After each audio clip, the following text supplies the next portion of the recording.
Buenos días, mi nombre es Shirley Kings, soy vicepresidente y tesorera de Plataforma Nacional Gerencia de Esclavitud Aruba. Manera será la visa nos tiene un digital signature, dus tu gente pode lezen que nos tem de carta den website.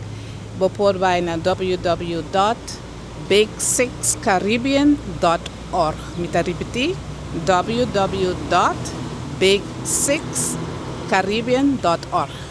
Eta pone de papimento e inglês. Para tudo gente pode compreender nos preocupação.